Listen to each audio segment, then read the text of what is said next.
Hello, everyone.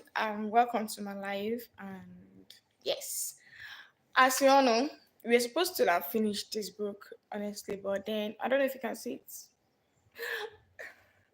Malaria has been treating me so badly, and it hasn't been nice at all. But then, this book that we've been reading, Psychology of Money, I've been reading it, and yeah, even as I was treating myself, I was also reading because we can't do without reading. Okay, so I'll just be doing the summary of the next chapter we should have read. I'll be doing the summary of it. What we really need to take on from it. So now let's read it together. Bill Gates once said, "Success is a lousy teacher. It seduces smart people into thinking they can lose. When things are going extremely well, realize it is not as good as you think it is." This is not the next chapter we are going into, but I really love this particular excerpt, so that's why I'm bringing it out for us to read together. You are not invincible. I want you to know that. And if you acknowledge that luck brought you success, then you have to believe in luck causing, which is risk, which can turn your story just as quickly, can turn your story around just as quickly. But the same is true in the other direction. Failure can be a lousy teacher because it seduces smart people into thinking their decisions were terrible, when sometimes they just reflect the unforgiving realities of risk. The trick when dealing with failure is arranging your financial life in a way that a bad investment year and a missed financial goal there won't wipe you out, so you can keep apply you can play so you can keep playing until the odds fall in your favor. This is what is called risk management in forex trading. So a bad investment year and a missed financial goal year won't wipe you out if you arrange your financial way in a certain way. So now, but more important is that we must recognize the role of luck in success. The role of risk means we should forgive ourselves and leave room for understanding when judging failures. Nothing is as good or bad as it seems. Now let's look at the stories of two men who pushed their luck. I hope you know this excerpt that I've read now is from Luck and Risks, from that chapter, from the chapter of Luck and Risks. Now, moving on to Never Enough. The Never Enough was all about story of Benny and Madoff, who are two millionaires, multi-millionaires in fact, and legitimate millionaires, very successful, but they didn't have the sense of enough. So the story the author of this book was trying to tell us here is about two rich men who have lots of money, who are hugely successful, but they have sense of because they are multi-millionaires with legit businesses. Benny and Madoff. But Benny Madoff, his crime is well known. I don't know if you might have heard of him before. He's the most notorious Ponzi schemer after the Ponzi schemer himself, Charles Ponzi. So and then Gupta, sorry, not Benny and Madoff. Gupta and Madoff. It is Benny Madoff. So Gupta is a successful man. Yes, it was a businessman also. And then there was a day he had of, let me just read it out to you. Rajat, let me read a background history about him. Rajat Gupta was born in Kolkata and orphaned as a teenager. People talk about the privileged few who begin life on third base. That wasn't the case for Gupta because he couldn't even see the baseball stadium. But by his mid 40s, he was a CEO of McKinsey. He was the CEO of McKinsey. He could have done anything he wanted in life because he became hugely successful. So he found a lucrative side hustle. It was easy money. And then, well, in 2008, now reading what Gupta did, that didn't make him have a sense of enough, which made him do what he was not supposed to do. So in 2008, as Goldman Sachs stared at the rat of the financial crisis, Warren Buffett planned to invest $5 billion into the bank to help it survive. As a Goldman board member, Gupta learned of this transaction before the public. It was valuable information. Goldman's survival was in doubt, and Buffett's backing would surely send its stock soaring. So 16 seconds later, we learned that Gupta was on call with a particular man. The conversation wasn't recorded, but a few seconds after the call, the man bought shares to Goldman Sachs. You can guess what the conversation was all about then. So, immediately bought, the man bought 175,000 shares of Goldman Sachs. So you can guess what was discussed. The Buffett Goldman deal was announced to the public hours later, and the Goldman stocks, it surged, and the man made a quick $1 million. So yeah, they both went to prison for it. They both went to prison because it is insider trading. So they both went to prison for that crime, and it was easy money. And for prosecutors also, it was an even easier case. It was an easier case. So why did this happen to him? A successful businessman, someone who was hugely successful, going to jail all because of he didn't have a sense of it is enough. Even the second man whose story was told here, Benny Madoff, also, who is this most notorious Ponzi schemer since Charles Ponzi himself, was also hugely successful, but he didn't have sense of enough. And then, well, they had no sense of enough. They are extreme examples, but they are non-criminal versions of this behavior.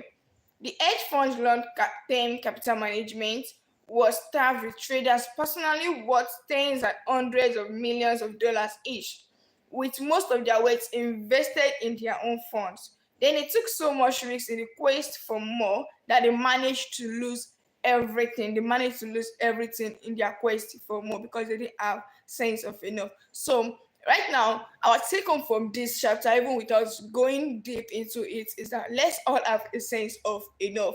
Let's know when to stop. In 1998, in the middle of the greatest bull market and strongest economy in history, Warren Buffett later put it, to make money they didn't have and didn't need, they risked what they did have and did need. And that's foolish. It is just plain foolish.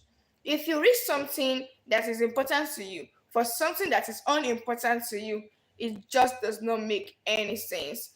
Then there is no reason to risk what you have and need for what you don't have and do not need.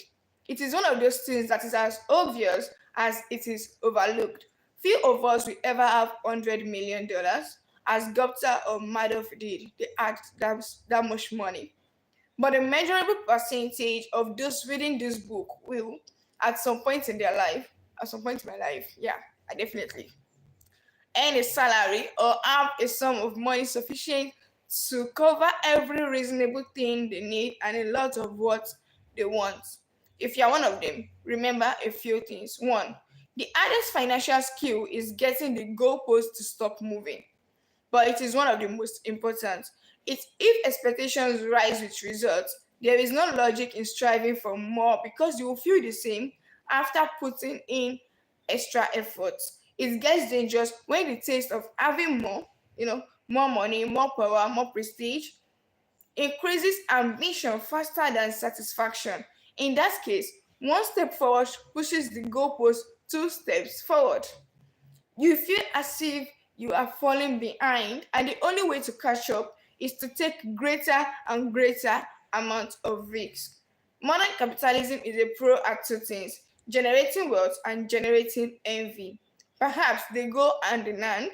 Wanting to surpass your peers can be the full of hard work, but life isn't any fun without a sense of enough. Happiness, as it is said, is just result minus expectations.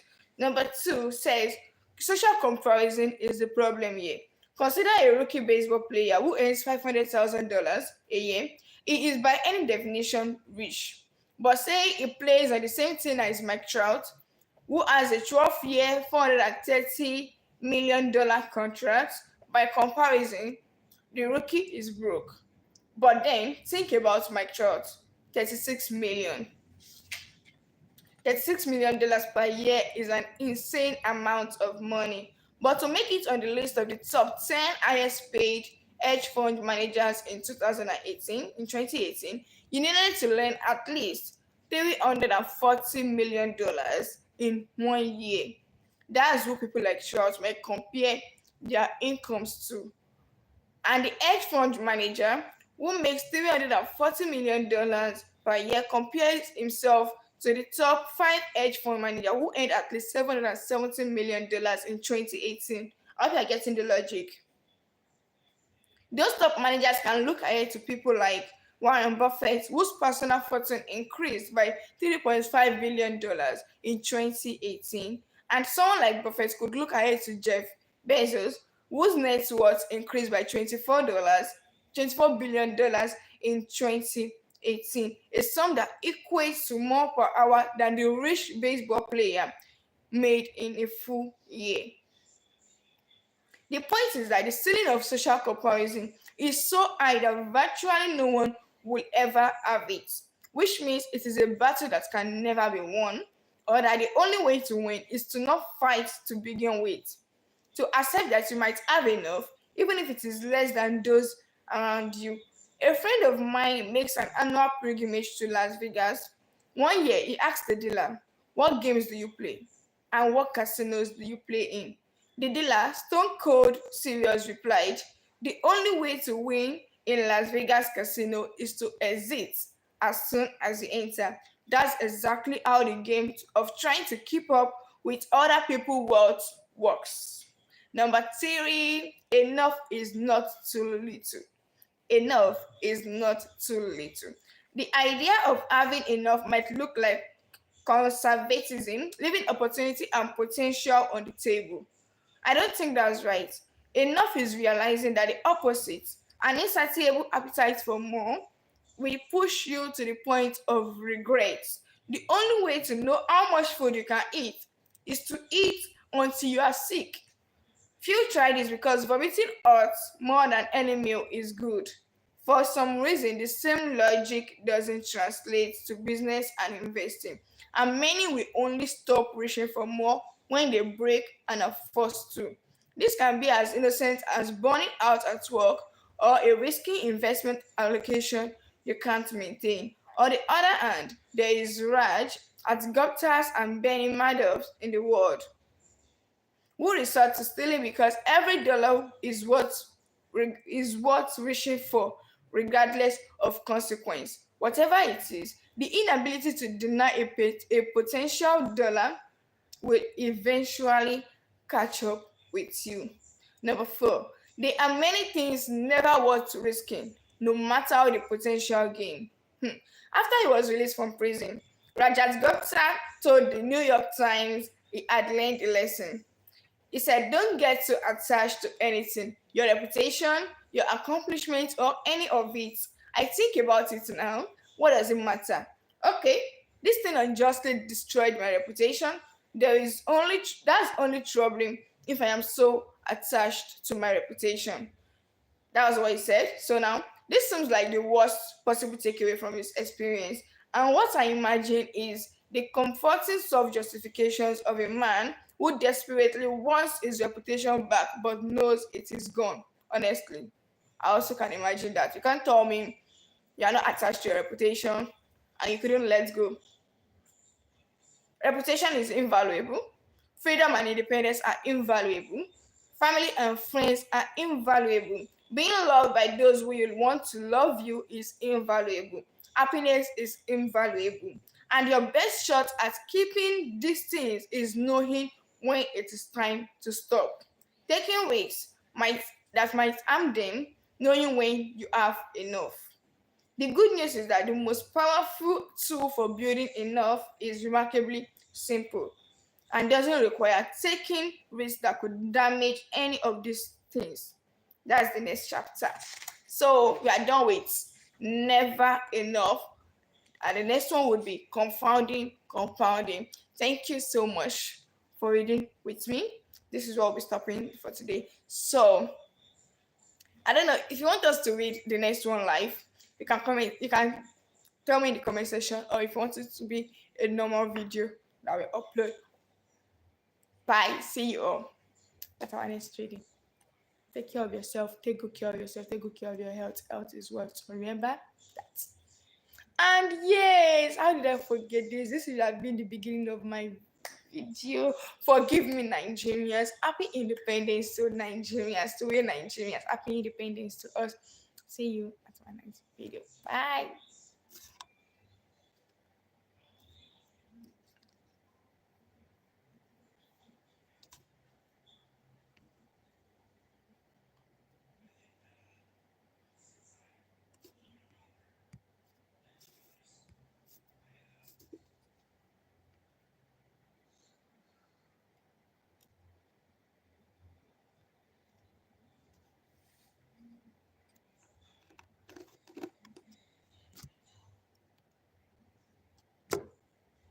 Okay, I did this the last time and seems like